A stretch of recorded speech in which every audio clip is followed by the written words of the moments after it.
Upgrades, upgrades, upgrades.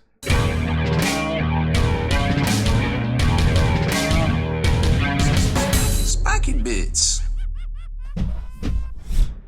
Welcome back, Hobby Maniacs. I'm Rob Bear from SpikyBits.com. And in this video, we're going to take a look at some upgrade bits available from Liber Daemonica that will take your Leviathan Dreadnought from this little old plastic Dreadnought to Dreadnought of Resin Glory. This is a look at the retail side or the shop side of Liber Daemonica. And I remember they are a painting commission studio. They do have some galleries. They do have all sorts of things at that domain, LiberDaemonica.com. But this is just the shop. And I wanted to show you this over here on the left so you can see all of the different things they have for sale. They even have some painted miniatures in here. They also sell some stuff on their eBay store as well. But if you click on Dreadnought bits or Dread bits, you'll get all these that work really well with the Redemptor chassis. But then if you scroll to the bottom of these, you'll see all of the kits that will work well for the Leviathan Dreadnought, for Horus Heresy. And they have a bunch in here, and they actually gave me a whole ton of them. I have a whole plastic bag full of them right here, and we'll cover some of the our favorites and then build the Ultramarine one that I think is going to look pretty cool. So they vary, like in... Not all of them are quite the same. Like if you, let's take a look at one that we're not going to show you. Oh, I didn't get this one. I really wanted this one. Well, not like, I can live without it, but this thing is pretty dope. So this is basically indicative of the upgrade bits you get in here. Now you can't really tell from this, but the knee pads are a separate bit. So you're going to get quite a few pieces in here, and the sections right here are actually separate too. So you're going to get top plate, bottom plate for left and right. The center armor right here, you're going to get a top armor bit. The left and right shoulders, you're going to get the groin plate here, and then left and right boots or greaves, I suppose, and then the knee pads right here. So you actually get a decent amount of resin in here for 28 bucks. And I think that's the conversion nowadays from the euro, you know. So that's actually not bad. I mean, you consider the kit is $80, you know, so you're looking at right around $100 for this to you know, kind of upgrade it and kit it all out to look exactly like you want it. I don't feel like that's super unreasonable in this day and age, and I definitely dig the look. I mean, you saw it in the intro, I'm sure, but that Ultramarine Leviathan looks pretty fresh, and it's way cheaper than anything that you could get from Forge World. The good news is, too, if you already like the price and the look of all this stuff, they have all 18 of the Legions available. So, you know, whatever you play out there for Space Marine Legions or, you know, Space Marine and 40K, you should be able to find an upgrade kit on here for your plastic Leviathan Dreadnought. This is what the parts are going to look like when you divide them all out here. So, like I said, the top shoulder plates are separate. Then you've got the left and rights. That will attach right below this. Actually, those go on the inside. And then you've got the top plate here, left and right shoulders, left and right feet. You got the knee pads themselves right here. Sometimes you get a little top bit that looks like a pile of bone. The groin, and then the front where the head goes. So remember, the head goes right under here. And speaking of the armor itself, like, take a look at this. This is Night Lords, or, you know, alternative Night Lords. This is pretty spooky. Like, not only does it have a little, you know, Night Lords-y call, but it's got, you know, some crazy chains and some glyphs and things. And then it kind of goes a little off the deep end with like some flayed. I know it's hard to see that. It's got to hit the detail. But there you can kind of see the face in there with the flayed flesh, which is just wild. And then this is indeed a pile of bones, it looks like. And there's some sort of, I guess that's a heart. So maybe that's a heart. Yeah, and some bones. That checks out. And then some of the kits are, the left and right shoulders are the same, you know, because they're basically symmetrical and you can just put them either way.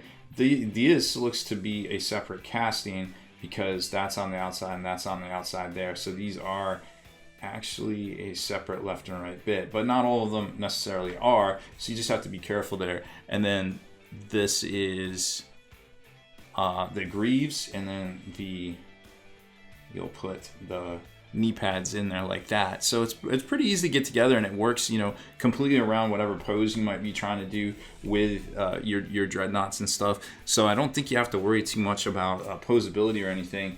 And the designs are just wild. Now here's a look at what the bits count is actually going to look like when you get an upgrade set from them. So you're going to have the left and right top plates, the bottom plates here, and then these will connect on the plastic kit itself, but sometimes they touch flush, so that just needs to be trimmed up. But you get the idea there. Now this is Night Lord, so crazy spooky. I got some bones and it looks like a rib cage or something right there. And then the other one has has some faces. What do you know? Oh, let's get this. Sometimes the camera has a hard time focusing. There we go. Now you can see the crazy faces in there. That's just wild. And then you've got the bottoms, and the greaves will come with a little kneecap. And what's cool about this is it goes from kind of spooky to armory at the same time. So you've got these, kind of pointed, armored, like kind of bespoke armor trim sort of thing. And then you've got the Night Lord's cowl here where the head's going to go. And this is the front chest piece. So you've got some chains and some runes and things. And then there's little bits of bone that go up top, somewhere on here-ish, I guess. Looks like somewhere up there, and that's actually a heart in the middle. So it gets a little spooky. Now some of the top shoulders are left and right, like specific. These ones, they look symmetrical, but they actually have the markings in different spots right there. So these are actually left and right shoulders. But some of them I noticed in these kits aren't necessarily left and right specific. So it kind of doesn't matter. Like, I think I'm looking at the Night Lord's one. Oh, these ones are completely different. Yeah, so maybe some of them are a little different. It just kind of depends on which. So like here's what is this? This is the Space Wolves one, so it's Celtic, very Celtic looking, and that's got the different spots. So let's just move to that one. And then I'm looking at the other ones. So they do, all these ones I'm showing you are actually going to have different shoulders. And then here's the Space Wolf one that you can see is very Celtic, of course. So you've got these go in here like this.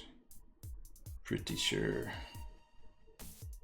No, these are on the outside. Okay, just takes a second when you can't. You got to remember from looking at the normal Leviathan.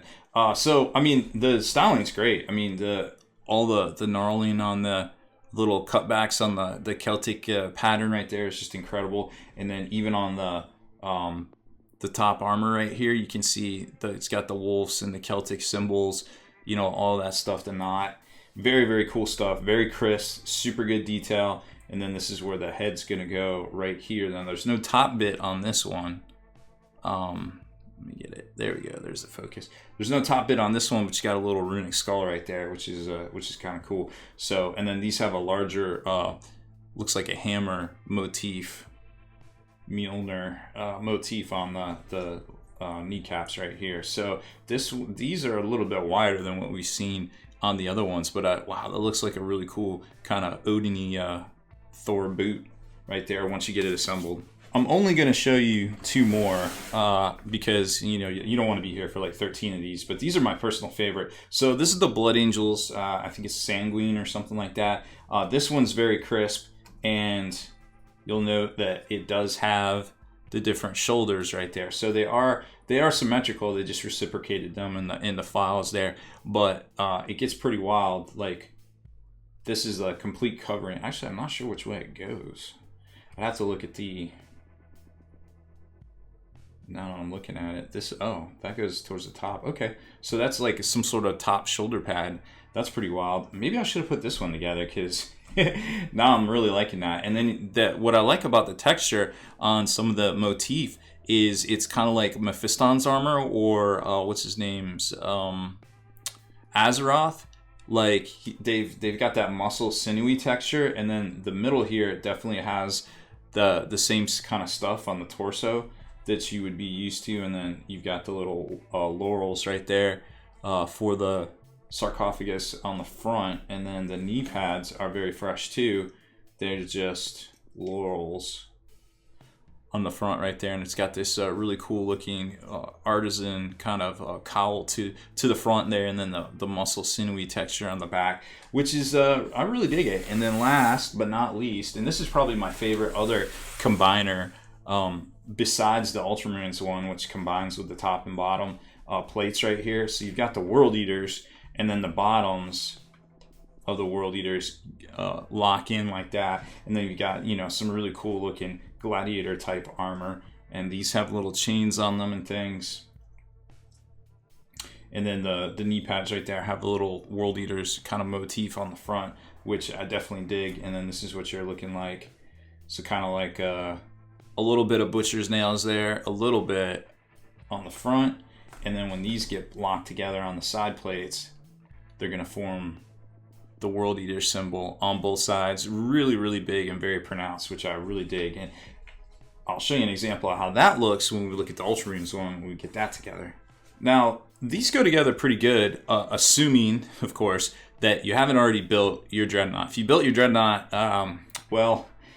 if you use super glue, I suppose you could pop it apart, but you really need to build it from the ground up with this. So I wasn't able to use this one, but this is a good idea to kind of show you that, you know, how it looks before and after. And one thing I do want to mention is don't glue on the little back bits right here, because to the arms, they're right here. Oh, well, not on this one because it's but on the shooty ones, well, I guess on this one too, you don't want to glue these bits in to the back because they won't actually allow, the shoulder pads won't allow for them to fit. They look like they have enough room, but I found that they kind of don't. So it doesn't take away from anything because you can put the whole socket of the shoulder pad in here, and there's just a little bit of a gap right there, but nobody sees it. But otherwise, you're gonna have a hard time fitting it in there. So once you get the upgrades and all the stuff put together, this is what a Dreadnought would normally look like.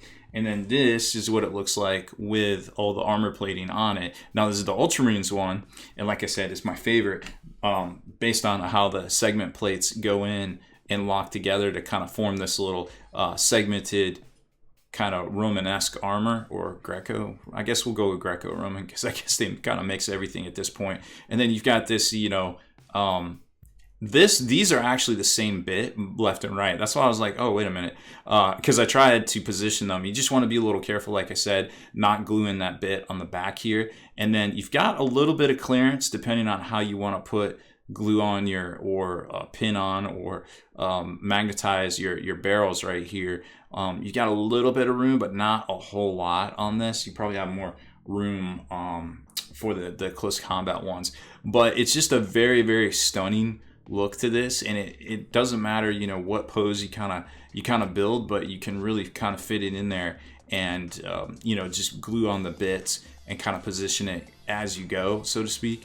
And then there's a little top bit here with the little plume as well. But this all, you know, this all locks in here. Just, you want to, the build goes pretty good, but you definitely want to dry fit this whole area as you're gluing it. And we did a whole guide on how to magnetize this guy and everything. You could just follow along with that, but you want to make sure that this area in here is the trickiest to get this to kind of pose. And if you want to do a stepping one, you can. You can see where there's definitely room for that, and these will glue down. But I mean, this is just a really, really cool looking upgrade once you get everything really installed. There's more plastic obviously visible from the back, because who looks at the back models, or the bottom models for that matter. But you can definitely see the difference between the two kits right there. And for, you know, $27 more, I don't feel like it's that much of an ask. So if you're starting a heresy project, or just haven't got around to your Dreadnought yet, and you have an unbuilt Leviathan laying around, well, Liber Daemonica definitely has some pretty dope looking upgrade bits that will help you get that representing your legion or your chapter in no time. But just remember, you do need to have an unbuilt version of it, unlike these Redemptor bits above here, which you can put retroactively kind of pop off and fit on. The most of these bits are going to be a pain to do that with for the Leviathan there. So definitely check them out, LiberDaemonica.com, and don't forget they have a whole commission paint studio and a whole bunch of other conversion bits on here as well. Thank you so much for watching our unboxing and kind of review of these really cool bits they sent over to us to check out. If you liked that video feature, consider supporting us over at patreon.com and get back in the mail each month a miniature crate full of some of the stuff we review here, as well as some of the top 3D artist designs out there too, to help support what they're doing. Plus, discount coupon codes from some of those same manufacturers. They're yours to keep, whether you cancel or stay on. It's totally up to you. Obviously, we want to keep you as happy as possible. So check it out over at patreon.com/spikybits.